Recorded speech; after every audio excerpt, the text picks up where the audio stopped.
शांति।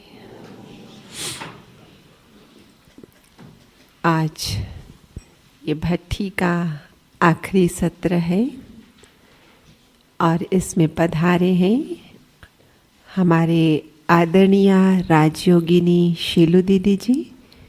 एक हाथ हिलाकर हम आपका स्वागत करते हैं, सत्कार करते हैं, अभिनंदन करते हैं।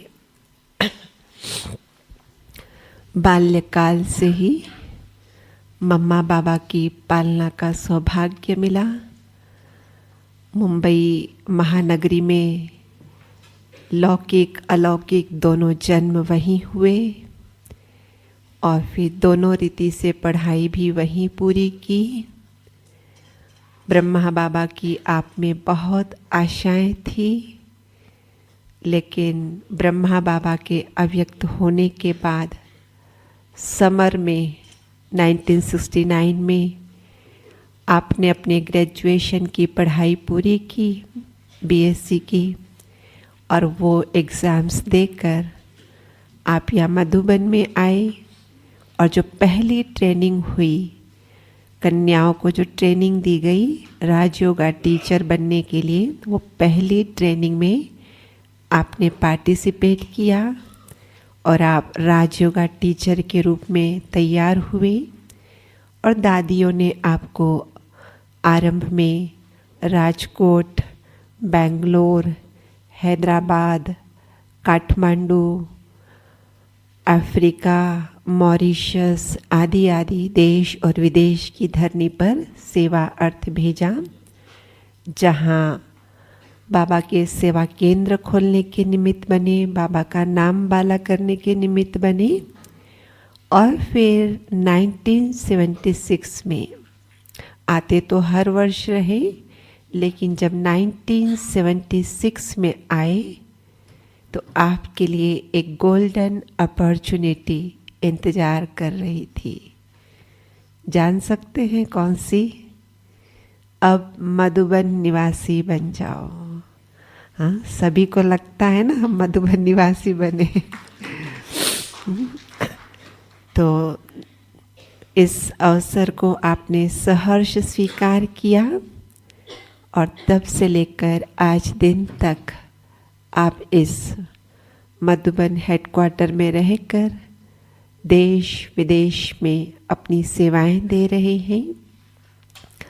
मुख्य रूप से तो हम कहेंगे आप राजयोग शिविर की डायरेक्टर हैं, एजुकेशन विंग की वाइस चेयरपर्सन, पांडव भवन की भट्टियों को भी आप ही कोऑर्डिनेट करते हैं।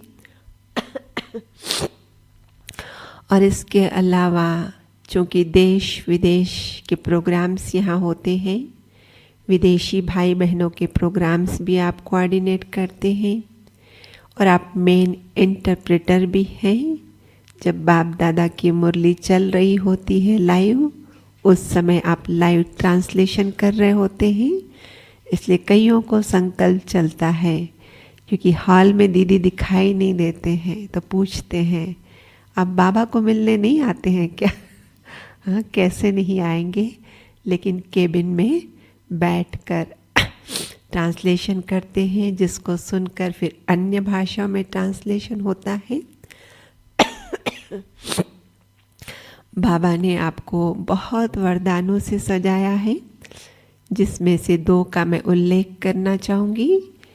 एक तो आपकी जीभा पर विद्या की देवी सरस्वती सदा ही विराजमान रहेगी, और दूसरा आप हर की पौड़ी की गंगा है, कि जिस गंगा में बड़े बड़े महारथी चलकर आते हैं स्नान करने। वैसे तो गंगा खुद चली जाती है ना अलग अलग स्थानों पर, तो सब लोग वहाँ नहा लेते हैं, पर हर की पौड़ी में सबको आना पड़ता है। और फिर अब हम देखते हैं कि जो पालना मम्मा और बाबा की, दादियों की लेकर आप बड़े हुए हैं, और अब उन्हीं का आप रिटर्न देते हैं। दादियों के अव्यक्त होने के बाद हाँ, इस मधुबन घर को ऐसा चलाते हैं आने वाले को ऐसी पालना देते हैं कि लगता है कि हम दादियों से मिलकर आ गए, लगता है दीदी तो हमारी अपनी है। बहुत ऊंची पोस्ट पोजीशन कहें, स्थिति कहें, लेकिन बावजूद इसके बहुत ही नम्रता के साथ, बहुत ही अपनेपन के साथ सबके साथ मिलते हैं, वो अपनेपन का फीलिंग देते हैं।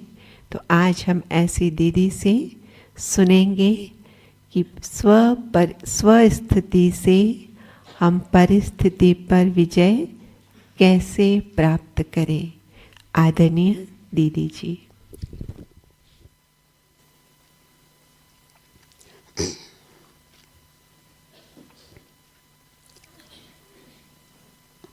ओम शांति। ओम शांति। ओम शांति।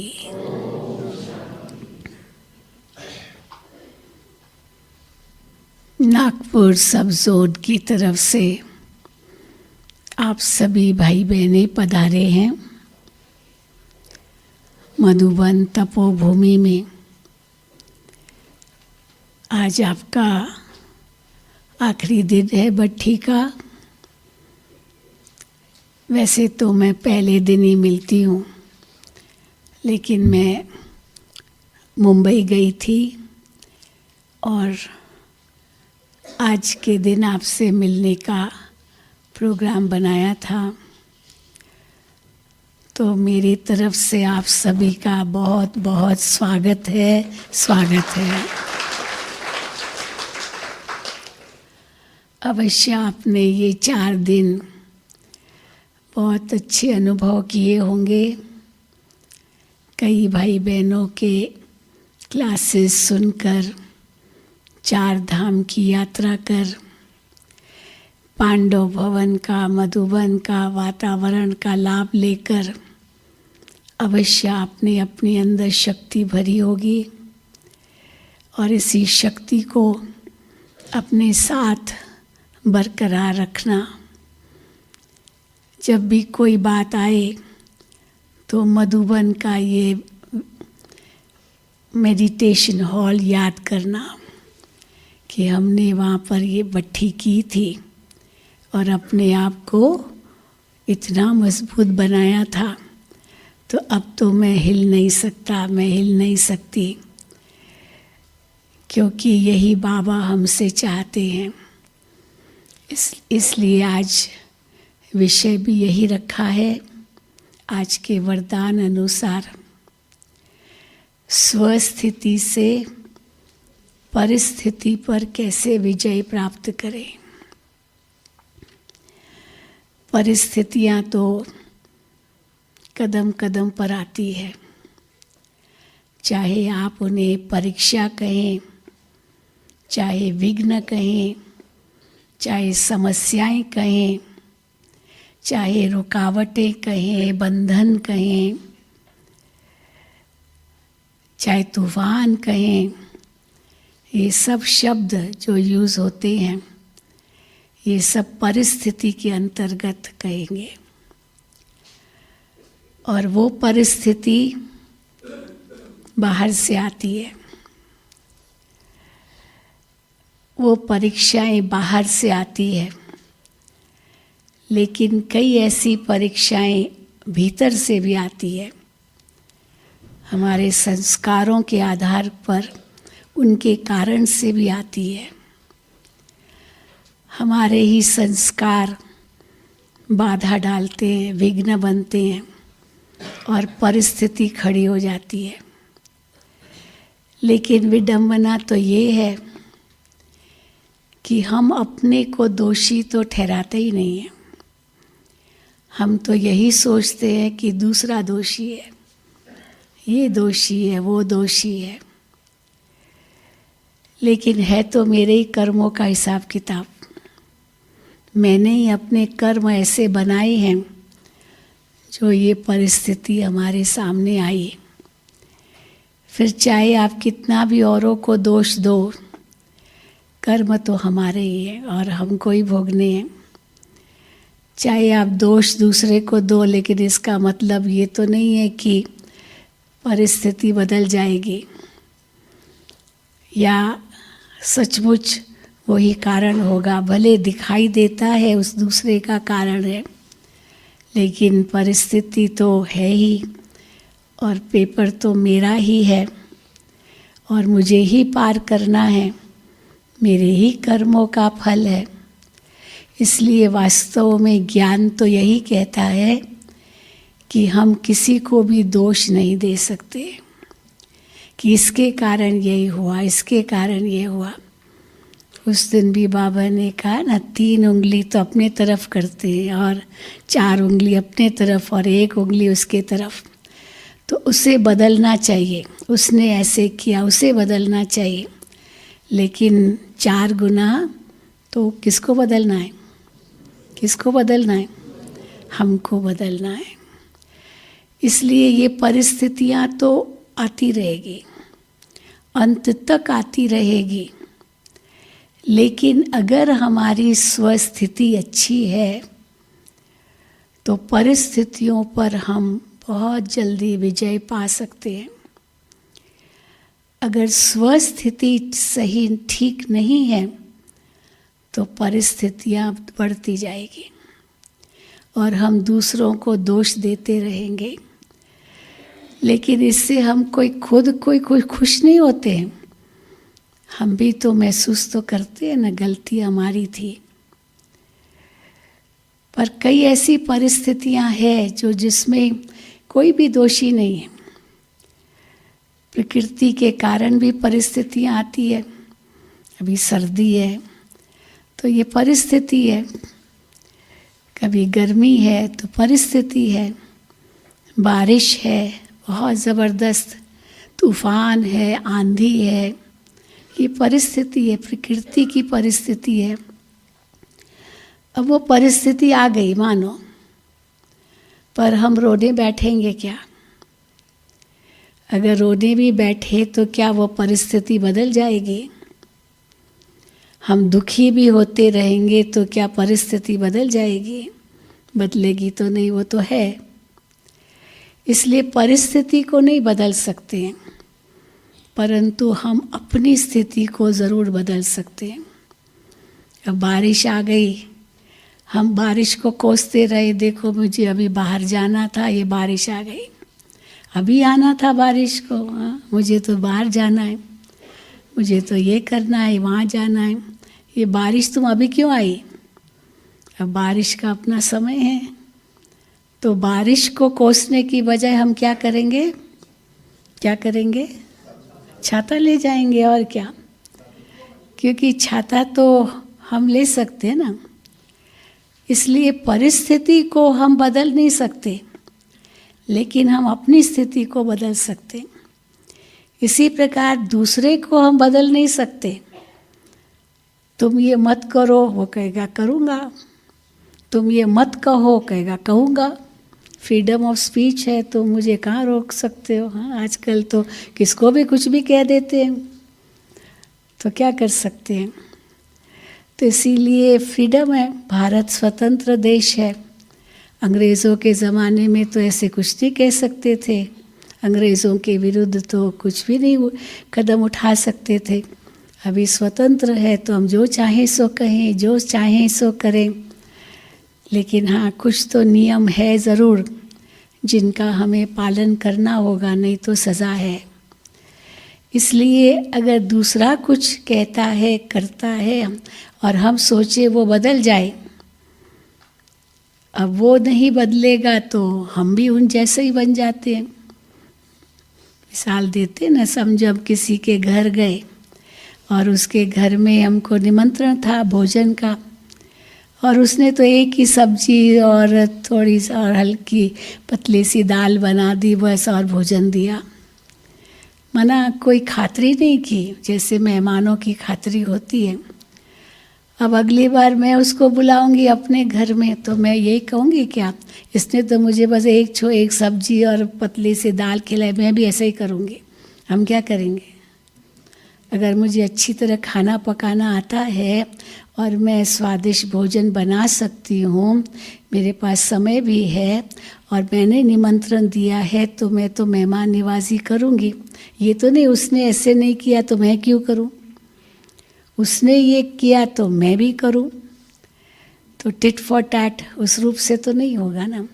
चलो उसने नहीं किया, होगा कुछ कारण, पर मेरे में तो क्षमता है, तो मैं क्यों वही बात करूं। तो मैं तो बदल सकती हूँ, ये नहीं कि उसके कारण मैं भी उन जैसे ही बन जाऊं। तो इसीलिए बाबा कहते हैं परिस्थिति को आप बदल नहीं सकते हो, व्यक्तियों के संस्कारों को आप बदल नहीं सकते हो, उनकी सोच को आप बदल नहीं सकते हो। हाँ, बदल तब सकते हो जब आपके अंदर इतनी शक्ति होगी मनसा की। केवल वाचा की शक्ति से काम नहीं चलेगा, पर मनसा की इतनी शक्ति होगी जो मन से आप उनके लिए इतना ऊंचा सोचो, जो वो आपकी वो ऊंची सोच उस तक पहुँचे और वो आपके आगे सरेंडर हो जाए।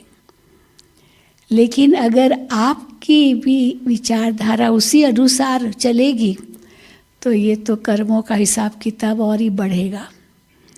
इसलिए आप उसको बिल्कुल और ही नहीं बदल सकोगे। पर कब बदल सकोगे, जब आपकी मनसा इतनी ऊंची होगी। इसलिए स्वस्थिति द्वारा परिस्थिति को आप बदल सकते हो, पर वो स्वस्थिति क्या है। आज बाबा ने कहा अव्यक्त स्थिति। अव्यक्त स्थिति से स्वस्थिति बनती है, पर वो अव्यक्त स्थिति भी कैसे बनती है, जब बाबा हमें इतना स्वमान देते हैं। उस स्वमान को याद करने से हमारी अव्यक्त स्थिति बनेगी, जिससे ही फिर स्वस्थिति बनेगी और उससे परिस्थिति को हम जीत सकेंगे। तो हर मुरली में बाबा हमको कितने स्वमान देते हैं, और बाबा कहते रोज़ एक एक स्वमान याद करो। आज भी आपको स्वमान मिला, मैं विजयी आत्मा हूँ। एक ही स्वमान ले लो, मैं विजयी आत्मा हूँ, भगवान मेरे साथ है, विजय हमारा जन्मसिद्ध अधिकार है, मैं विजयी थी, विजयी हूँ, विजयी रहूँगी। ये एक ही स्वमान लो तो ऑटोमेटिकली अंतर में शक्ति आ जाएगी। नहीं तो परिस्थिति आई और हम बैठ जाएंगे वहीं, भाई क्या करें, परिस्थिति आ गई, हम बैठ गए तो बैठ ही जाएंगे और वो परिस्थिति बदल भी जाएगी, लेकिन हम उसी परिस्थिति को याद करते रहेंगे और अंदर ही अंदर डरते रहेंगे। अभी कोरोना काल आया, लोग कितने डर गए, अभी फिर डराते ही रहते हैं। अभी ये थर्ड वेव आया है, अभी तो ये हो रहा है, अभी तो वो हो रहा है। परंतु जो बिंदास है वो उनको तो परवाह ही नहीं है। हाँ, और कई तो इतना डरते रहते हैं। तो देखा गया जो बहुत डरते हैं उनको ही अटैक करता है ना, ऐसे भी होता है कई बार। तो उसको तो हम रोक नहीं सकते, लेकिन फिर क्या कहते हैं भाई, अपनी इम्यूनिटी बढ़ाओ, अपने अंदर जो आपकी प्रतिरोधक शक्ति है उसको बढ़ाओ। तो उसको अगर बढ़ाएंगे तो वो वायरस आपको अटैक नहीं करेगा। तो वायरस वही अटैक करेगा जहाँ कमज़ोरी है। तो प्रतिरोधक शक्ति को बढ़ाने के लिए भाई गिलोय खाओ, ये खाओ, वो खाओ। हाँ, भारत में फिर भी इतना क्यों नहीं बढ़ा, क्योंकि यहाँ पर आयुर्वेद का बड़ा प्रभाव है, नेचुरोपैथी का बड़ा प्रभाव है, जिसके कारण भारत में हमारी जो प्रतिरोधक शक्ति है वो अच्छी है, माना कंपैरेटिवली और देशों की भेंट में। इसलिए वहाँ तो बहुत ही ज़्यादा हुआ। भले हमको लगता है कि भारत में बहुत हुआ, लेकिन विदेशों में कम नहीं हुआ है। और ही ज़्यादा हुआ है, लेकिन वहाँ की जो मीडिया है ना वो इतना एक्सपोज नहीं करती है। और भारत की मीडिया बहुत छोटी सी बात को भी इतना बड़ा कर देगी, जो बात मत पूछो।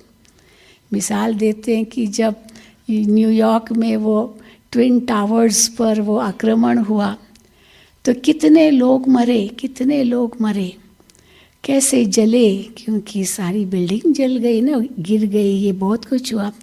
लेकिन उन्होंने मीडिया में एक भी ऐसा चित्र नहीं दिया जो ऐसा भयावह दृश्य हो, एक भी नहीं दिया। वर्णन ज़रूर किया लेकिन दिखाया नहीं। परंतु भारत में ज़रा सा कुछ हुआ, इतना दिखाते और छोटी बात को वही रिपीट करते रहेंगे। नहीं तो उनकी मीडिया का महत्व क्या होगा। तो मीडिया ऐसा हो गया है। परंतु विदेशों में ऐसे नहीं है, इसीलिए वहाँ का पता ही नहीं चला, इतना नहीं पता चला। परंतु भारत फिर भी बहुत अच्छा है। यहाँ पर पारिवारिक भावनाएं हैं, वहाँ तो वो भी नहीं है। विदेशों में, कई देशों में जो जिनके अंदर वो भारतीय संस्कृति के नज़दीक है, वहाँ तो फिर भी है। परंतु जो पश्चिमी संस्कृति है वहाँ तो बिल्कुल ही नहीं है। तो इसलिए दुख अशांति तो कितना है, और अंदर की आत्मिक स्थिति भी ठीक नहीं, क्षमता ही नहीं है। बाहर से तो लगता है वाह वो देश बड़े विकसित है, लेकिन अंतर में खाली है, बिल्कुल खाली है। मैं तो कितने देशों में गई हूँ, बाबा के बच्चे और बाहर वाले लोग, उनके बीच में कितना अंतर। जैसे यहाँ भी हम देखते हैं ना, बाबा के बच्चों में और बाहर के जो नॉन ब्राह्मण्स है उनमें कितना अंतर है। क्योंकि बाबा ने हमको जो ये ज्ञान दिया है वो सर्वोच्च ज्ञान है, जिस ज्ञान के आधार से हम अपनी स्वस्थिति को इतना ऊंच बना सकते हैं कि कोई परिस्थिति हमको हिला ही नहीं सकती है। सबसे पहली तो स्वस्थिति है कि मैं आत्मा अजर अमर अविनाशी हूँ। अब चलो कुछ हो भी गया तो आत्मा तो नहीं मरेगी, आत्मा तो अजर अमर अविनाशी है। हाँ, मैं अपना मिसाल सुनाती हूँ कि एक बार कैसे बहुत बड़ा एक्सीडेंट हुआ था हमारा, बहुत ज़बरदस्त एक्सीडेंट हुआ था। वो गाड़ी जो है वो या तो खाई में गिर सकती थी या तो खम्बे को लग कर के 2 टुकड़े हो सकती थी, बहुत कुछ हो सकता था। एक व्यक्ति को बचाने के लिए गए, परंतु फिर उसको भी लगा और वो टर्न किया, और उस समय तो हमको ऐसे लगा कि बस बाबा हम आ रहे हैं आपके पास बाबा, और ऐसे अशरीरी बन गई, बस बाबा के सिवा कुछ याद नहीं था। बाबा, हाँ बस बाबा ही बुक से निकला। और फिर थोड़ी देर के बाद देखा तो हम तो जिंदा है जिंदा है। तो वो न खाई में गिरी न कोई वो खम्बे से टकराई, लेकिन वहाँ झाड़ियाँ थी और वो झाड़ियों में जा कर के ऐसे लेट गई। शीशा टूट गया, व्हील निकल आई, पता नहीं क्या क्या हुआ, परंतु बहुत ज़ोर से आवाज़ हुआ, बहुत कुछ, लेकिन बस वो थोड़ी सी लेट गई जैसे ना, और बस एक खरोच तक नहीं आई। एक खरोच होता ना, थोड़ा बहुत लगता है, वो भी नहीं आई। हाँ, इतना ज़रूर था कि हम 3 बहनें पीछे बैठी थी, मैं साइड में थी और बीच में एक पतली बहन थी, उस समय एक मोटी बहन थी। तो वो जैसे हुआ ना, वो बीच वाली जो पतली थी वो तो सीट के नीचे ही बैठ चली गई और वो जो मोटी थी वो मेरे ऊपर आकर के गिरी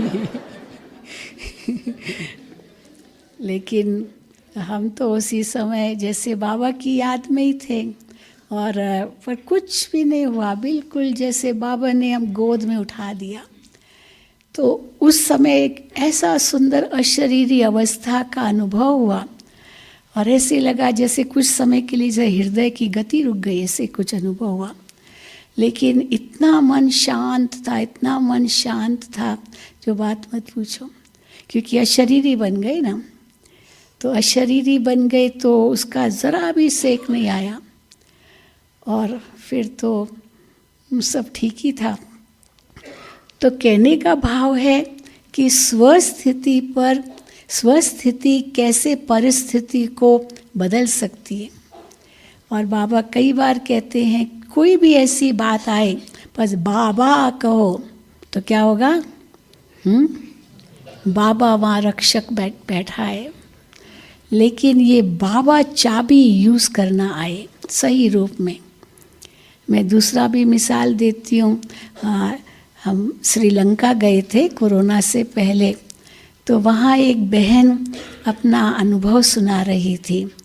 तो वहाँ पर बहुत ज़बरदस्त सुनामी आया था श्रीलंका में, और वो बहन अपनी कुछ सखियों के साथ सागर के किनारे पर थी, और एक बहुत ज़बरदस्त उछाल आया।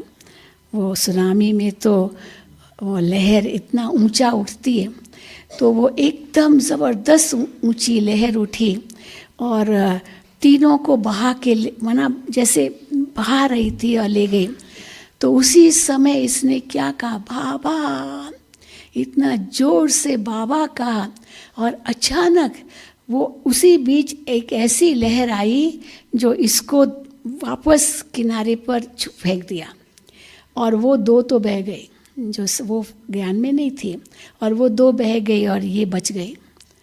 तो वो बता रही थी कि बस बाबा जो हमने कहा ना, तो बस बाबा ने जैसे हमको ये सारी परिस्थिति को ही बदल दिया। नहीं तो मैं भी बह के जा सकती थी, डूब सकती थी, लेकिन जैसे वो कहाँ से लहर आ गई और हम सागर के किनारे पर फिर से जैसे हमको फेंक दिया। मतलब बच गई, उसको कुछ थोड़ा बहुत लगा होगा लेकिन कुछ नहीं। परंतु वो बता रही थी कि एक ऐसा नया जीवन मिला हमें, ये बाबा ने हमें जीवन दिया, नहीं तो ये जा सकता था। और वो बहुत बड़ी बिजनेस वुमन है, बड़ी बिजनेस है उसकी।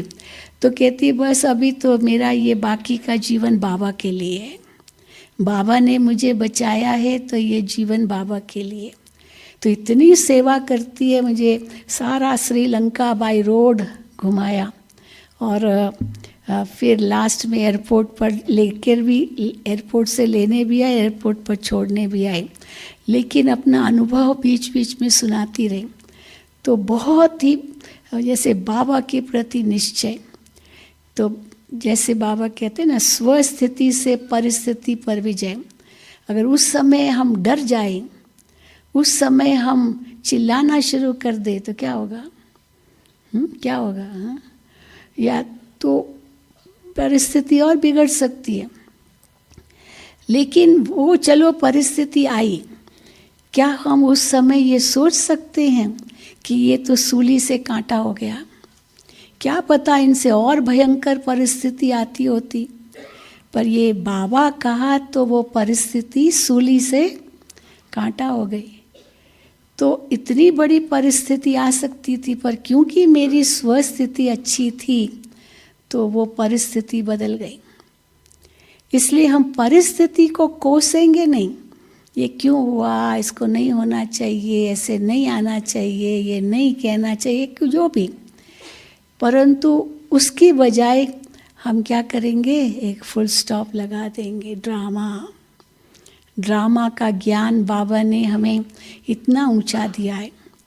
तो एक तो स्वमान को याद करना है, भगवान हमको किस नज़र से देखते हैं और हम अपने आप को किस नज़र से देखते हैं।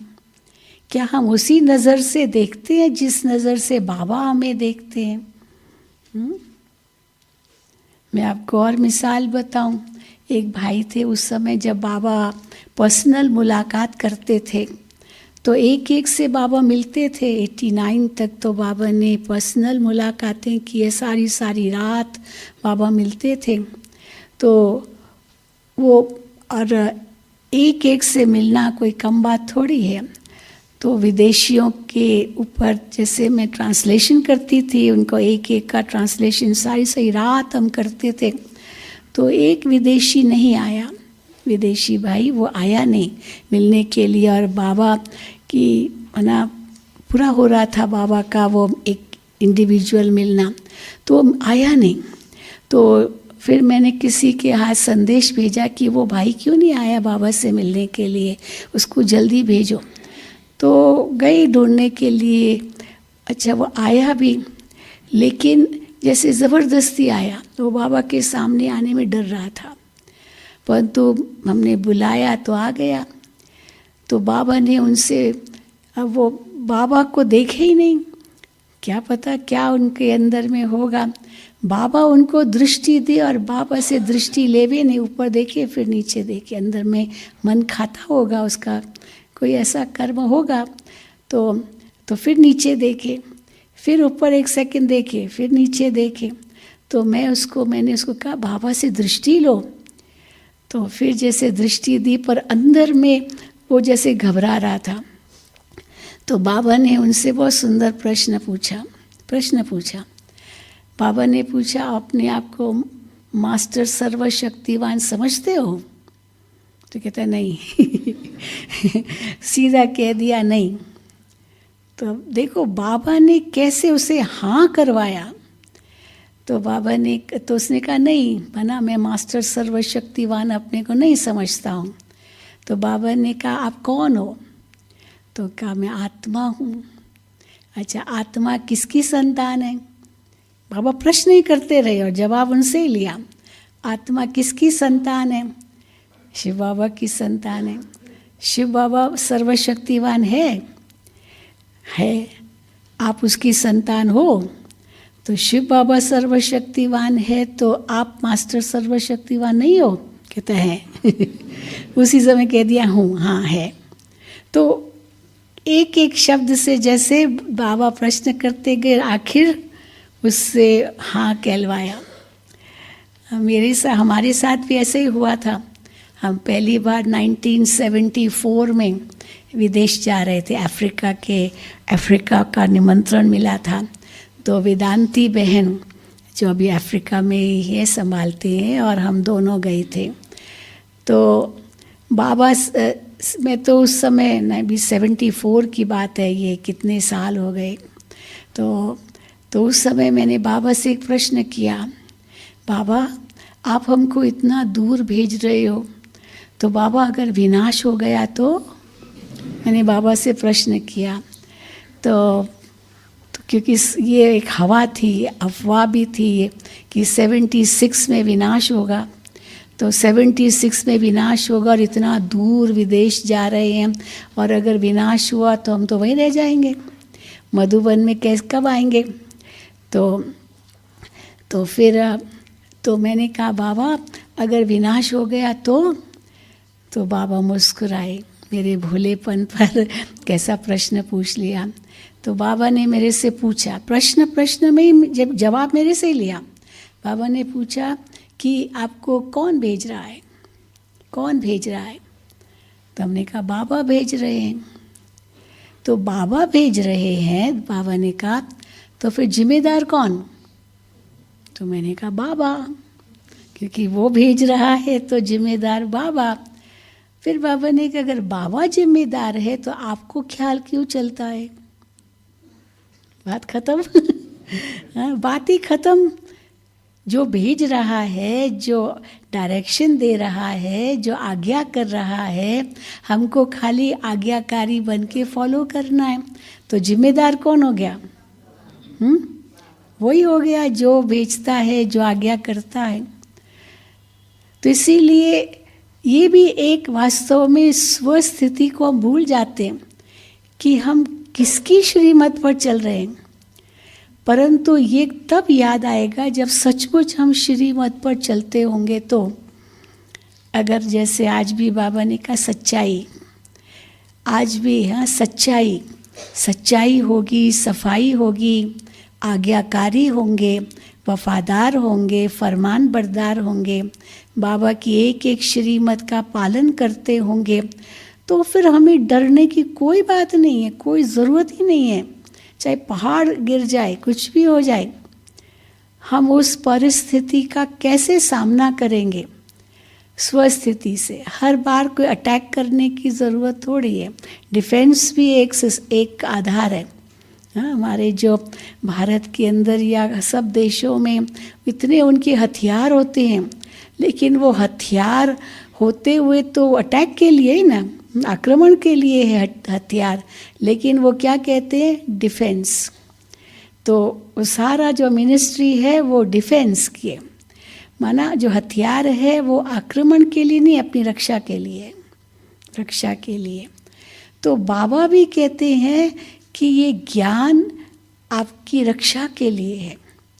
जो बाबा स्वमान देते हैं वो आपकी रक्षा के लिए, भले उस समय हो सकता है आप न भी हो। जैसे हमारे लिए भी कई कहते, बाबा ने हमें कहा, जैसे बहन जी ने बताया कि ज्ञान की वीणा बजाने वाली सरस्वती आपकी ज़ुबान पर है। बाबा ने मुझे वरदान दिया, क्योंकि मैं उस समय वहाँ नागार्जुना फर्टिलाइज़र्स जो हैदराबाद में है, उनके एग्जीक्यूटिव्स यहाँ आए थे, उनका कोर्स कराया था, बहुत कुछ उनको जैसे ज्ञान सुना, बहुत अच्छा लगा। और बाबा आए थे, बाप दादा, तो वो बाबा से मिले। तो जब बाबा से मिले मैंने ट्रांसलेशन किया, और ट्रांसलेशन क्योंकि हिंदी नहीं जानते थे तो ट्रांसलेशन किया। और फिर लास्ट में जब सबका पूरा हो गया तो मैं कई आगे बाबा के हाथ आगे बढ़ाया टोली लेने के लिए। तो बाबा ने मुझे बहुत पावरफुल दृष्टि दी और टोली हाथ में पकड़ा कि जोर से पकड़ा हाथ, जैसे बाबा उसी स्नेह से शक्ति भर कर। तो फिर बाबा ने उसी समय मुझे वरदान दिया, ज्ञान की वीणा बजाने वाली सरस्वती आपकी ज़ुबान पर है। ये बाबा ने वरदान दिया। तो मैं तो हैरान हो गई, क्योंकि एक्सपेक्ट नहीं किया था। मैं तो कुछ भी वरदान एक्सपेक्ट नहीं किया था। हमने ये सोचा था कि सबका तो मैंने ट्रांसलेशन कर लिया, बाबा टोली देंगे हमको, क्योंकि कई मिलते ही रहते थे बाबा से तो। और हर बार बाबा से जब भी मिलते थे कुछ न कुछ वरदान मिलता ही था। बहुत से अथक सेवाधारी हो, दिल से सेवा करती हो, दिल का तीर दिल को लगता है, मना बहुत बाबा बहुत सुंदर सुंदर वरदान देते रहे। लेकिन ये तो एक अलग ही प्रकार का वरदान था। लेकिन उसके बाद मेरा मन बहुत चलने लगा। किस बात पर चलने लगा? बाबा ने इतना बड़ा वरदान दे दिया है तो ज़रूर बाबा को मेरे से कुछ बड़ा काम कराना है। इसलिए बाबा ने पहले से शक्ति भर दी ताकि वो मैं बड़ा काम कर सकूं। तो क्या काम कराना होगा बाबा को? अभी उस समय तो कुछ पता नहीं चला, लेकिन ज़रूर मैंने सोचा कि बाबा को कुछ कराना है। परंतु दूसरी सोच क्या चली कि बाबा ने अगर ये मुझे वरदान दिया है तो इस ज़ुबान से, क्योंकि सरस्वती विराजमान है, तो इस ज़ुबान से कोई भी अज्ञान के बोल हमको नहीं बोलने हैं। कोई कटु वचन, कोई कड़वे वचन, किसको दुख देने वाले वचन इस ज़ुबान से नहीं निकल सकते, इस मुख से नहीं निकल सकते, क्योंकि सरस्वती विराजमान है। मानो ये ऐसे बुद्धि में आया तो सचमुच मैं बिल्कुल ऐसे बदल गई कि इतना कंट्रोल अपने ऊपर किया। जैसे बाबा ने आज भी कहा कि कंट्रोलिंग पावर हो, फिर उसके बाद परिवर्तन करने की भी शक्ति हो, तो अपने अंदर देखने की भी शक्ति हो। ये सब शक्तियाँ तो हमें चाहिए ही ज़रूर। तो इसीलिए पावर टू चेंज भी चाहिए, अपने को बदलने की भी शक्ति चाहिए। तो इसीलिए हमने यही सोचा, तो सचमुच जैसे सब बदल गया हमारा। नहीं तो ऐसे अल्लड़पन में तो कुछ भी कह देते थे, कितना कुछ हो, जरमुई जगमुई बाबा कहते हैं नहीं करो, हो जाता था। अभी छोटे थे तो अलबेलापन भी था, बहुत कुछ था। लेकिन बाबा ने जो ये वरदान दिया तो जैसे अंदर से शक्ति आ गई। वरदान कोई बाहर से थोड़ी शक्ति मिली, शक्ति कहाँ से मिली? वो तो शब्द थे, लेकिन शक्ति कहाँ से आई? वो तो भीतर से ही आई ना, क्योंकि हमारे ही परिवर्तन से वो शक्ति का अनुभव हुआ। और फिर सचमुच उसके बाद ये टीवी में लेक्चर्स का निमंत्रण मिला। तब तक दूरदर्शन ही था, तो टीवी में तो कभी ब्रह्मा कुमारियों को कोई प्रोग्राम नहीं मिलता था क्योंकि गवर्नमेंट चैनल ही था। लेकिन ये 93 की बात है, जिस 92 में बाबरी मस्जिद को तोड़ा गया था और बहुत राइट्स हुए थे सारे भारत में, हिंदू मुसलमानों के बहुत झगड़े हुए थे। तो प्राइवेट चैनल उसी समय 93 में शुरू हुआ, जी टीवी, और उसमें हम लोगों को निमंत्रण मिला और दादी जी ने मुझे भेजा। तो सचमुच हमने अंदर में सोचा ये बाबा देखो, त्रिकालदर्शी बाबा, उनको पता था कि ये मुझे सेवा करनी है, तो बाबा ने पहले से ही जैसे शक्ति भर दी। तो ये अनुभव करते हैं। तो स्वस्थिति कैसे परिस्थिति को बदल सकती है। कई ऐसी बातें आएगी, हम सामना करने की शक्ति का जो चित्र है वो दिखाते हैं। अब किसकी मृत्यु हो गई, बहुत नज़दीकी था वो, बहुत ही घनिष्ठ संबंध था उनसे, अब मृत्यु हो गई। कोरोना में तो कितना दुख दुनिया में था, अचानक कैसे कोरोना के कारण मृत्यु, कितने मरे। अब दुख क्या कर सकते हैं, हिसाब किताब इतना ही था। पर अब अगर रोने बैठ जाएं तो क्या होगा, आत्मा तो वापस आएगी नहीं। कई हमें मिले, अभी भी हम बॉम्बे से फ्लाइट में आ रहे थे, एक माता हमारे पास में ही बैठी थी और रो रही थी। मैंने कहा माता जी अकेली थी और वो अभी फ़्लाइट शुरू ही नहीं हुई थी, तो वो ये मोबाइल पर उनकी बेटी से बात कर रही थी, उसका वो वीडियो भी देख रही थी। तो बार बार उसकी बेटी कहे मम्मी रो नहीं, मम्मी रो नहीं, मम्मी रो नहीं। अब मुझे आया कि आखिर हुआ क्या है जो ऐसे कर रही है, अकेली जा रही है। तो फिर उसके बाद जब फ़्लाइट चली तो मैंने उनसे पूछा कि भाई क्या हुआ, क्या बात है।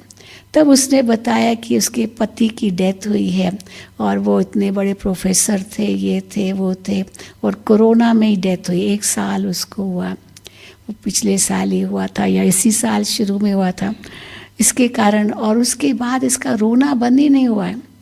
बेटी ने बुलाया तो भी बंद नहीं हुआ रोना। काफ़ी समय बेटी के पास थी, बेटों के पास थी। अब वापस अपने उसका घर तो राजस्थान में ही था, उदयपुर में, लेकिन रोना बंद नहीं हो। तो फिर उसको ज्ञान देना शुरू कर दिया कि भाई जैसे बाबा हमें कहते हैं कि अच्छा वो आत्मा गई, अब आप कितना भी रो लो आत्मा वापस तो आएगी नहीं ना। वापस आए तो खूब रो लो, हाँ आ जाएगी वापस। और वो शरीर भी नष्ट हो गया, वो भी तो वापस नहीं आएगा। अच्छा किससे मोह था, आत्मा से मोह था या शरीर से मोह था? जो रो रही हो आपका मोह किस में था, शरीर में मोह था या आत्मा में मोह था? हाँ किस में मोह था? शरीर में मोह था। जब शरीर में मोह था तो रख देना चाहिए था। अब वो कोरोना में शरीर छोड़ा, वो तो बॉडी भी नहीं देते हाँ ख़त्म, बॉडी भी नहीं देंगे, वही करते हैं सारा संस्कार, अंतिम संस्कार या जो भी है। तो देखो जो भी हुआ, लेकिन अब अच्छा रोते रहेंगे। अच्छा आत्मा में मोह है तो आत्मा तो अजर अमर अविनाशी है, तो जो अजर अमर अविनाशी है उसके लिए क्या रोना। चलो विनाशी में आप विनाशी के लिए रो सकते हो। अब जैसे कोई विनाशी चीज़ है, ये ग्लास की कोई चीज़ है, शीशे की, वो टूट जाएगी तो कितना ध्यान से उसको संभाल के रखते हैं ताकि गिरे नहीं, टूटे नहीं। परंतु कई बार वो स्टील की चीज़ है तो चलो गिर भी गई तो भी टूटेगी तो नहीं ना, तो इतना तो ध्यान नहीं देते। पर शीशे की चीज़ें, वो चाइना ये क्ले की चीज़ें, वो प्लेटें जो भी है, उसका कितना उसको संभालना पड़ता है। तो संभाल उनकी करनी पड़ती है जो टूट सकता है। अब जो टूटेगा नहीं तो फेंकते हैं, पता नहीं क्या क्या करते रहते हैं, बर्तनों को ऐसे फेंकते हैं। तो अब अविनाशी तो आत्मा है, और अविनाशी आत्मा के लिए क्या रोना। फिर उसको ज्ञान देती गई पूरा 1 घंटा कैसे बीत गया पता ही नहीं चला। वो उदयपुर भी आ गया और उस समय उसको इतना अच्छा लगा, इतनी शांति मिले।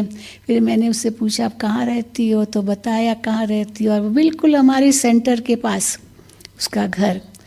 तो कहती मैं तो बोर्ड तो देखती थी और एकदम जैसे चेहरा ही बदल गया, जो रो रही थी पूरा चेहरा ही बदल गया और कहा कि हाँ मैं आऊँगी ज़रूर। तो देखो बाबा ने सेवा करवाई।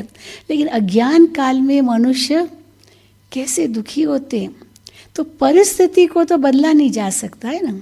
कोई परिस्थिति आएगी, अभी किसने मुझे 2 गाली दी तो क्या करेंगे, हम रोएंगे, चिल्लाएंगे, फीलिंग में आएंगे, या उसको 2 का 4 सुनाएंगे।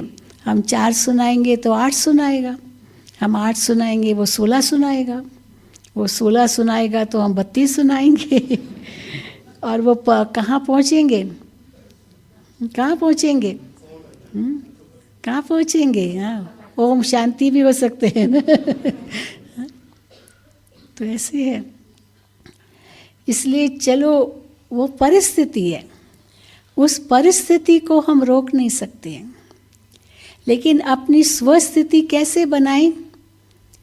ये नहीं कि ऐसे क्यों बोल रहा है, ये क्यों कर रहा है। बाबा कहते नहीं, उस समय आप क्या सोचो, मैं एक शांत स्वरूप आत्मा हूँ, मैं शांत स्वरूप आत्मा हूँ। हाँ, अभी कल ही कोई बहन आई तो बता रही थी, किसी के लिए कहा कि बहन जी उसको बहुत गुस्सा है, अपने पति के लिए बोला बहुत गुस्सा है बहन जी, बहुत गुस्सा है। तो मैंने कहा तो गुस्सा है तो आप क्या करती हो जब उसको गुस्सा आता है। तो कहती है मैं उस समय ये सोचती हूँ, नहीं ये शक्ति स्वरूप आत्मा है। मैंने कहा ऐसे नहीं सोचो, शक्ति स्वरूप तो और शक्ति दिखाएगा हाँ, क्योंकि वो तो बाह्य शक्ति दिखा ही रहा है ना गुस्सा करके। तो आप उस समय ये शक्ति स्वरूप आत्मा है ये शुभ भावना मत हो, तो और ही जास्ती शक्ति दिखाएगा गुस्सा करके। आप उस समय ये भावना रखो कि ये शांत स्वरूप आत्मा है, क्योंकि उसका ऑपोजिट क्या है क्रोध का ऑपोजिट तो शांति है ना, क्रोध का ऑपोजिट शक्ति थोड़ी है, क्योंकि क्रोध ही एक स्थूल रूप में तो एक शक्ति है ही, परंतु शांति उसका ऑपोजिट है, प्रेम उसका ऑपोजिट है। तो या तो उसके प्रति अगर अच्छी भावना रखनी भी है क्रोध करने वाले पर भी, तो ये शांत स्वरूप आत्मा है, ये प्रेम स्वरूप आत्मा है। तो भावना एक है जिसको बाबा कहते हैं शुभ भावना, शुभ कामना, ये हमारे अंदर से निकले।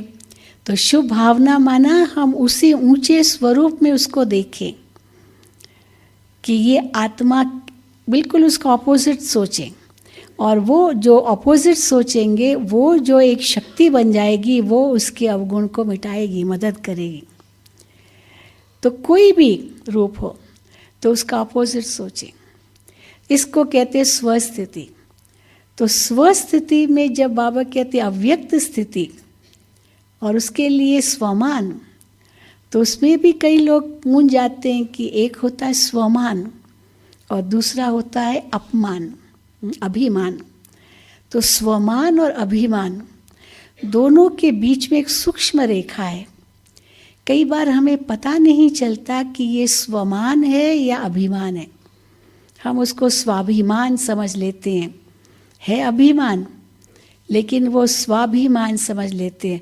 पर स्वमान, बाबा सही शब्द करेक्ट करते कि अभिमान से जुड़ना नहीं चाहिए।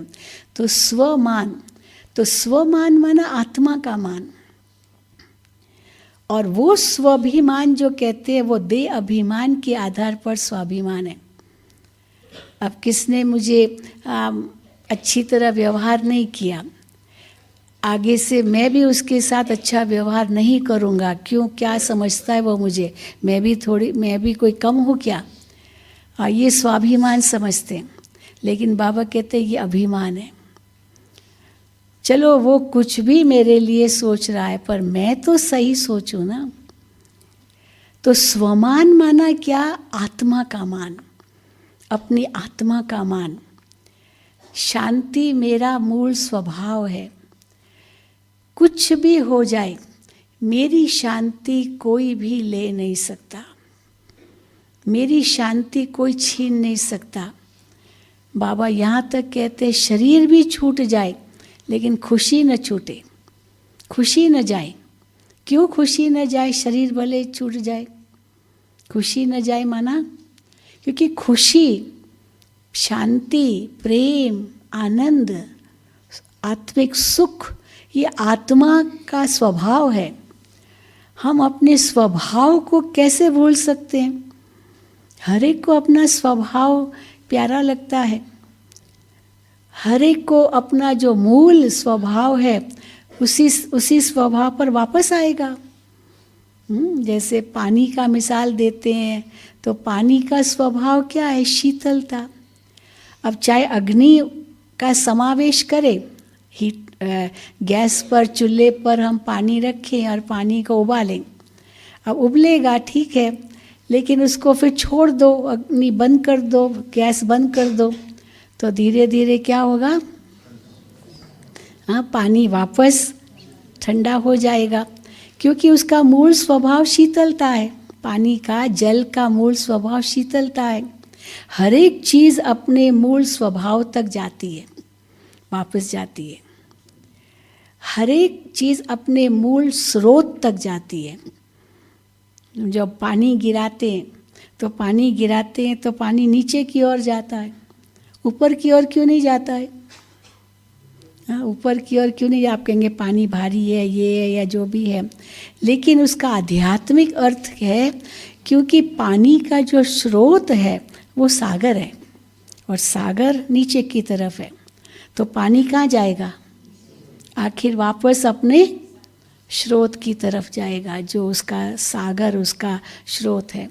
सब नदियाँ वापस कहाँ जाएगी? सागर में जाएगी, वहीं से निकली है। हम दिया सलाई जलाते हैं और अग्नि ऊपर की ओर जाती है, तो ऊपर की ओर जाती है। ऊपर की ओर क्यों जाती है? क्योंकि अग्नि का स्रोत कहाँ है? अग्नि का स्रोत कहाँ है? सूरज। ये जो अग्नि, तो स्रोत, अग्नि का स्रोत सूरज है। सूर्य से ही तो निकलती है रोशनी या गर्मी, जो भी, तो वो वापस अपने स्रोत तक जाती है, वहीं से निकली है, वहीं वापस जाएगी। आत्मा कहाँ से आई है? परमधाम से आई है, तो वापस कहाँ जाना है? परमधाम ही जाना है। ये पंच तत्व कहाँ से आए हैं? प्रकृति से आए हैं, तो वापस प्रकृति में ही जाने हैं। हर चीज़ वापस अपने स्रोत के पास जाएगी, हर चीज़ अपने मूल स्वभाव में वापस जाएगी। तो बाबा भी जो हमें कहते हैं कि बच्चे अपने मूल संस्कार को पहचानो, और हम बच्चे कहते क्या करें बाबा, ये मेरा पुराना संस्कार है, पुराना संस्कार है। और बाबा क्या कहते? पुराने से पुराना संस्कार तुम्हारा कौन सा है? ये द्वापर कलयुग का संस्कार, काम क्रोध लोभ मोह अहंकार का संस्कार। हाँ, ये हमारा मूल संस्कार है? नहीं, मूल संस्कार तो अनादि और अविनाशी गुणों के आधार पर है। जो आत्मा के मूल गुण हैं वही हमारा ओरिजिनल संस्कार है। जो हम कहते हैं मैं शांत स्वरूप, प्रेम स्वरूप, आनंद स्वरूप, ये मेरा ओरिजिनल संस्कार है। तो अगर वही मेरा ओरिजिनल संस्कार है तो ये संस्कार तो नहीं है क्रोध स्वरूप, लोभ स्वरूप, मोह स्वरूप, अहंकार स्वरूप, ये तो मेरा स्वभाव नहीं है। और जो मैं बाबा के घर में, जहाँ से मैं आई हूँ वहीं मुझे जाना है, तो उसी को याद करना है। आज बाबा ने कहा परम धाम को याद नहीं करना है, परम धाम में शिव बाबा को याद करना है। लेकिन बाबा कई बार ये भी कहते हैं परम धाम घर को याद करो और नई दुनिया को याद करो। पर घर माना कोई ऐसे नहीं है बस वो लाइट लाइट लाइट घर को याद करो, पर घर में किसको याद करो? आप किसके घर को घर में याद करते हो? भाई हमको फलानी जगह जाना है, फलाना ब्लॉक नंबर है, फलाना प्लॉट नंबर है, फलाना नाम की बिल्डिंग है। भले उसको याद करेंगे, लेकिन उसमें खाली उस चीज़ को थोड़ी याद करेंगे, मकान को। आप किसको याद करेंगे? उस मकान में रहने वाले को। वो तो इसीलिए मकान तो ठीक है, ब्रह्म मत तत्व ठीक है, वह आत्माओं का घर है।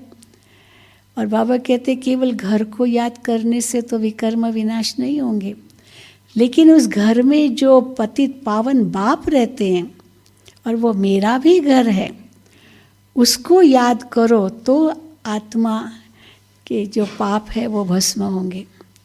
तो इसलिए घर को वापस जाना है। जिस स्थान से हम आए हैं वहाँ वापस जाना है। इसलिए बाबा हमको कहते ये याद की यात्रा में रहो। सारे ज्ञान का सार मन मना भव है। तो मन को मेरे में लगाओ, तो हर कदम पर आत्मा को अपना स्वमान याद रहे, अपने मूल गुण याद रहे। इसलिए मेरा स्वमान है कि मैं शांत स्वरूप आत्मा हूँ। तो मेरी शांति कोई नहीं ले सकता है, कोई नहीं ले सकता है। हाँ? मैं बेपेंदी का लोटा थोड़ी हूँ। बेपेंदी का लोटा होता है ना, उसको नीचे से पेंदी नहीं होती है, माना खड़ा नहीं होता है, तो क्या होता है, कभी इधर लुढ़का कभी उधर लुढ़का। तो जिसकी स्थिति बदलती रहती है उसको क्या कहेंगे, बेपेंदी का लोटा। स्थिति बदलती रहती है, मूड बदलते रहते हैं। सवेरे देखो तो कितनी अच्छी मूड, और आते आते दिन में इतनी ऐसी मूड हो जाती है, और शाम को तो इतना ऐसी मूड जो बात मत पूछो, गुस्सा ही गुस्सा। कई हमारी माताएं कहती है, भाई पति अपने युगल को ये बात कहो, बहन जी पहले मैं मूड देखूंगी। हैं, मैं मूड देखूंगी, मूड अच्छी होगी ना तो कितनी भी बड़ी बात वो स्वीकार कर लेगा, पर मूड अच्छी नहीं होगी तो छोटी बात भी वो स्वीकार नहीं करेगा। इसलिए मूड देख करके ही बात करनी होती है। तो हर एक की मूड देख करके बात करनी होती है। पर योगियों की मूड का बिगड़नी चाहिए क्या? कभी अंदर में मूड ऑफ, कभी तो अंदर में नाराज, कभी फीलिंग, कभी क्या। नहीं, योगियों की तो जो स्थिति होती है एक रस। तो एक रस स्थिति कैसे रहेगी? जब आत्मा स्वमान में रहेगी। और स्वमान या स्वस्थिति, वो उसका आधार अव्यक्त स्थिति है, देही अभिमानी स्थिति है, अशरीरी स्थिति है। इसलिए बाबा हमको बार बार यही अभ्यास सिखाते हैं, बच्चे देही अभिमानी बनो, देही अभिमानी बनो, अपने मूल स्वरूप को पहचानो। तो जब भी समय मिले अपने मन बुद्धि को कैसे बदलना है, ये परिवर्तन शक्ति हमारे अंदर आनी चाहिए। पहले होती है चेकिंग, हाँ, चेक एंड चेंज। हम लोग चेकिंग तो बहुत करते हैं। अभी नया साल आ रहा है परसों से, तो नया साल, जनवरी का महीना, अव्यक्ति महीना, क्या करेंगे इस अव्यक्ति महीने में? बाप समान बनना है ना सभी का लक्ष्य। आपका ये भट्ठी का लक्ष्य भी यही है, चलो संपन्नता की ओर, बाप समान बनना है। तो बाबा ने क्या किया? कितनी परिस्थितियां बाबा के सामने आई, कोई कम नहीं आई। एक छोटा सा उदाहरण आपको देते हैं। तो बाबा कई बार कहते हैं ना, वो कैसे एग्जीबिशन जला डालते हैं, ये करते वो करते। बहुत एंटी पार्टी तो क्या नहीं करते रहे, पहले तो बहुत था, अभी तो कुछ नहीं है। लेकिन पहले ये आर्य समाजी बहुत विरोध करते थे, बहुत तोड़ फोड़ करते थे। सेंटरों पर आकर के या एग्जीबिशंस में आग भी लगा देते थे, बहुत कुछ करते थे। तो कलकत्ता में ये ऐसे हुआ था, पूरी एग्जीबिशन ही उन्होंने उनको आग लगा दी। तो बाबा को ये पत्र बाबा को लिखा गया, और तो अखबार में भी आ गया, ब्रह्मा कुमारियों का ऐसे किया, और थोड़ा कुछ विरोध भी लिखा। तो बाबा को समाचार दिया गया। बाबा उस वहाँ की अखबार का नाम है विश्वामित्र, अखबार का नाम है। कलकत्ता में जो अखबार निकलती है वो फेमस अखबार है विश्वामित्र। तो बाबा ने जगदीश भाई को कहा, बच्चे उसके एडिटर को आप पत्र लिखो, आपकी अखबार का नाम विश्वामित्र है, पर सबसे अच्छे मित्र आप हमारे हो, सबसे अच्छे मित्र आप हमारे हो। कैसे? जो आपने विरोध में लिखा है ना, क्योंकि वो पैसा देते होंगे, जिन्होंने किया वो पैसा दिया होगा, तो उनके फेवर में लिखा। तो सबसे बड़े मित्र तो आप हमारे हो जो आपने ये लिखा, क्योंकि इसके आधार से लोग और आएंगे, एडवर्टाइजमेंट हो जाएगी और ही अच्छी हो जाएगी। तो ये प्रोपेगेंडा हो जाएगी कि भाई जाके देखे तो सही क्या क्या ये क्यों ऐसे लिखा है। तो जाके देखें, तो देखने का आकर्षण बढ़ जाएगा। तो ये तो और ही सर्विस हो गई ना। जिस सर्विस में क्या समाया है, सर्विस समाई हुई है। तो इसलिए बच्चे घबराओ नहीं, एडिटर को लिखो और फिर वो एडिटर को उसको लिखा गया, उसको फिर निमंत्रण देकर सेंटर पर बुलाया गया, तो वो तो कितना बदल गया, इतना बदल गया। फिर उसके बाद उसने फिर बहुत अच्छी रिपोर्ट डाली, उसी ने ही डाली। तो ऐसा होता है, लेटर टू द एडिटर लिखते हैं तो फिर एडिटर का जवाब भी आता है। तो ऐसे है। तो बाबा कैसे अडोल रहे, क्या क्या बाबा के सामने उन कलंक लगे। बाबा कहते हैं श्री कृष्ण को कलंक नहीं लगे, वो तो चौथ का चंद्रमा देखा और कलंक लगे। श्री कृष्ण को नहीं लगे तो किसको लगे? शिव बाबा को लगे, ब्रह्मा बाबा को लगे। शिव बाबा को तो लग ही नहीं सकता है, हाँ, ब्रह्मा बाबा को लगे। तो इसीलिए ब्रह्मा बाबा को ये कलंक लगे, पर ब्रह्मा बाबा ने कैसे उसका सामना किया, जरा भी परवाह नहीं की, जरा भी परवाह नहीं की। बाबा कहते थे बच्चे ये इनको कुछ पता नहीं है, एक दिन आएगा ये समझेंगे, समझेंगे। सिंध में भी बहुत हुआ, वो सिंध में का सिंधी अखबार का जो एडिटर था उसने भी बहुत विरोध में लिखा था शुरू में, लेकिन बाद में वो जब भारत आया और सब भारत में आए तो फिर बहनें उनसे मिलने के लिए गई और उसको ज्ञान समझाया। और फिर वो मधुबन आया था, बाबा से मिला और बाबा से इतनी क्षमा मांगी, इतनी क्षमा मांगी, बाबा मुझे क्षमा कर दो, मैंने बहुत बड़ा पाप किया जो आपके विरुद्ध ऐसे लिखा। फिर तो इतना अच्छा हो गया वो, जो हर रोज़ अपनी अखबार में कोई न कोई ब्रह्मा कुमारी का वो ज्ञान लिखता था। तो बदल गया, खुद ही क्षमा मांगने आ जाते हैं जब उनको महसूसता होती है ना कि गलत किया हमने। पर तब तक हम विरोध करें, हम भी लड़ना शुरू कर दे तो थोड़े बदलेंगे। तो स्वस्थिति से परिस्थिति को बदलना ये बहुत ज़रूरी है। और जब ये परिस्थिति को बदलेंगे ऑटोमेटिकली जो स्वर्ग की दुनिया बाबा कहते हैं ना वो आएगी। क्योंकि चेक एंड चेंज किया तो ऑटोमेटिकली वो परिवर्तन शक्ति आते आते विश्व का परिवर्तन तो हो ही जाएगा। तो हम सब क्या करेंगे, क्या करना है? हमारा नारा क्या है? ब्रह्मा कुमारियों का नारा क्या है? स्व परिवर्तन से विश्व परिवर्तन। ये सदा याद रखो, मुझे बदलना है, मुझे बदलना है। और क्षमा करके भूल जाना है, क्षमा करके भूल जाना है। कई बार हम क्षमा तो कर लेते हैं, चलो इसने कुछ भी कहा, कुछ भी किया, क्षमा कर लेते हैं, लेकिन भूल नहीं पाते। भूलना भी बहुत ज़रूरी है। क्षमा कर लिया पर जैसे वो मेरे सामने आएगा ना मेरा मुंह फिर जाएगा हाँ? तो अगर मुंह फिर गया इसका मतलब क्या है? क्षमा तो कर दिया, बदला नहीं लेना है, चलो छोड़ो, बदला नहीं लेना है, पर मुंह फिर गया माना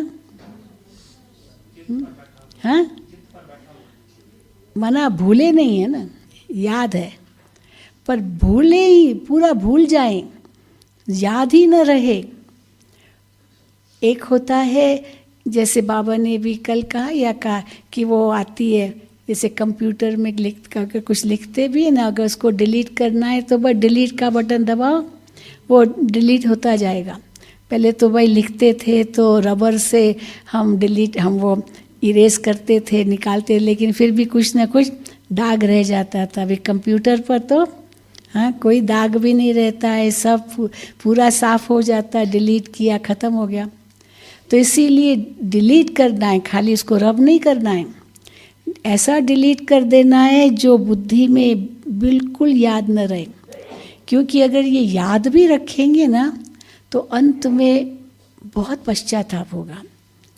क्यों? वो याद आएगी, सब बातें, वो बातें याद आएगी। इसने मेरे साथ किसका वजह है? हाँ, याद आएगी वो बातें, इसने मेरे साथ ऐसे किया था, मेरे साथ ऐसे किया था। और फिर अब मरने की घड़ी आएगी तो भी वो बातें याद आएगी।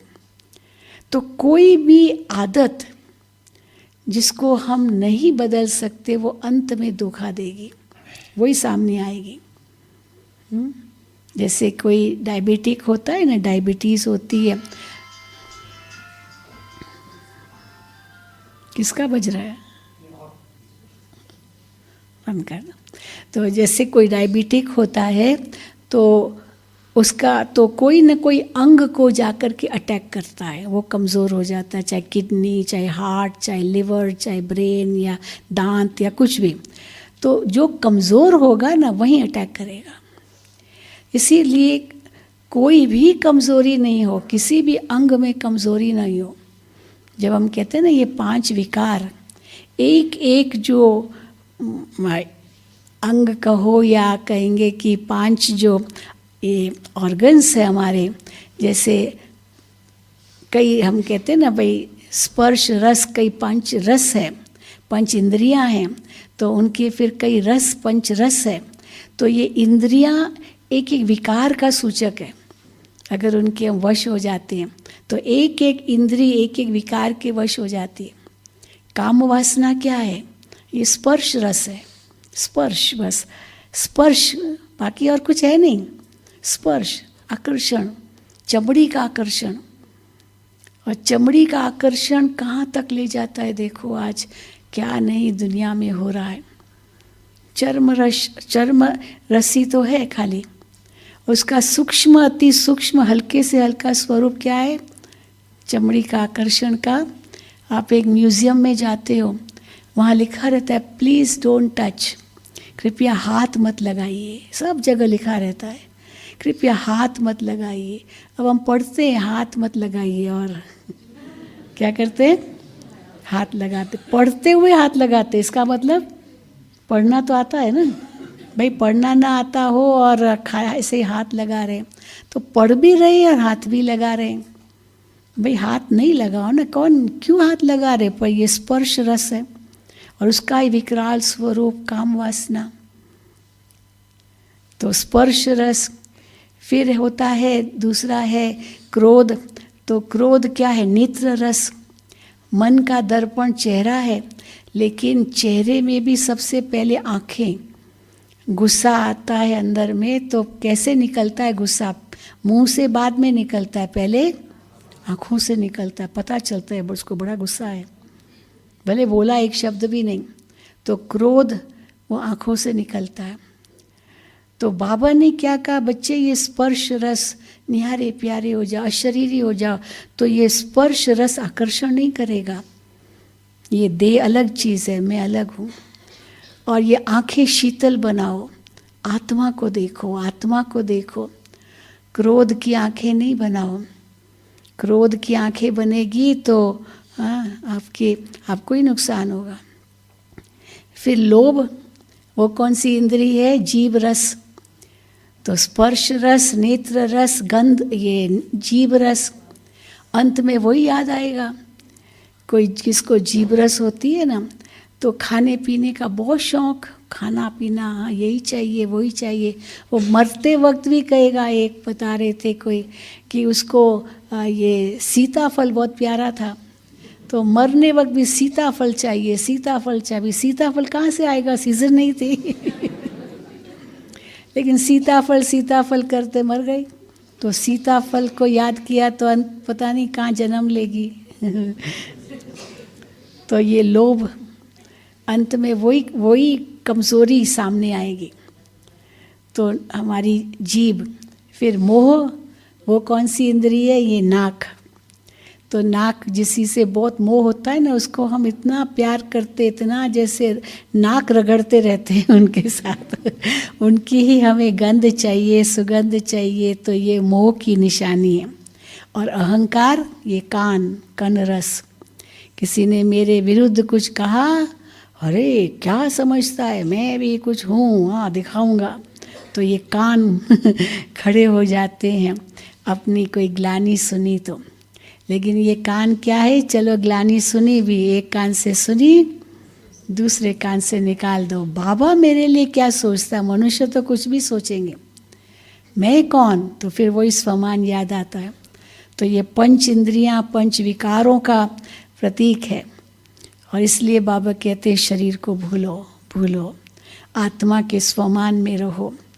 फिर देवता के स्वमान में भी रहना है। मैं क्या बनने वाला हूँ? लक्ष्मी नारायण, विश्व का मालिक। बाबा कितना नशा चढ़ाते हैं। बाबा हर बार कहते लक्ष्मी नारायण के चित्र के आगे बैठ जाओ और चिंतन करो, मैं ऐसा बनने वाला हूँ, बनने वाली हूँ। तो नशा चढ़ेगा, और नशा चढ़ेगा तो ऑटोमेटिकली वही अंतमते सो गते, तो क्यों नहीं बनेंगे। इसलिए क्या याद रखना है, क्या भूलना है, क्या छोड़ना है, ये सब बाबा हमें देते हैं। सारी दिनचर्या की श्रीमत देते हैं। आज भी बाबा ने कितनी श्रीमत दी।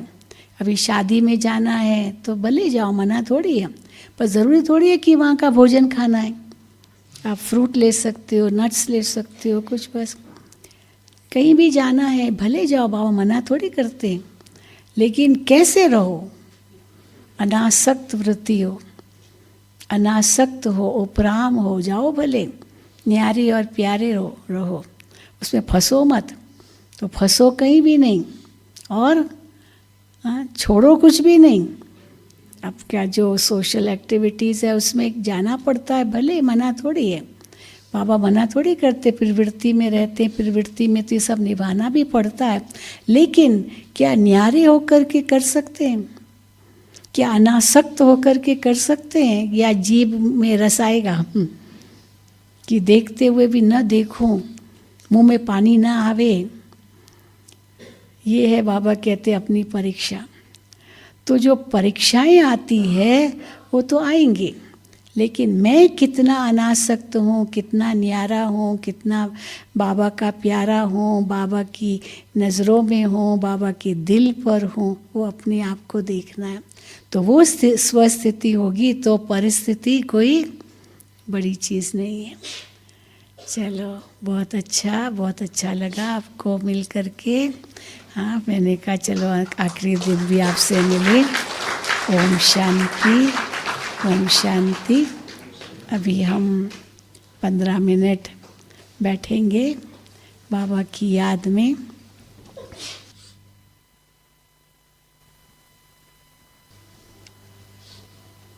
तो चलिए कुछ मिनटों के लिए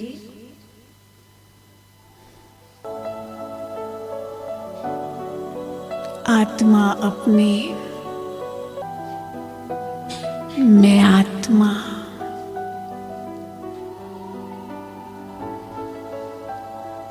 भगवान के साथ हूँ।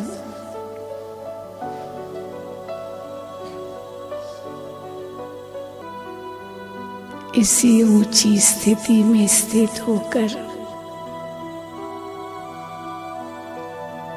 मन को अति शांत कर दे। अनुभव करें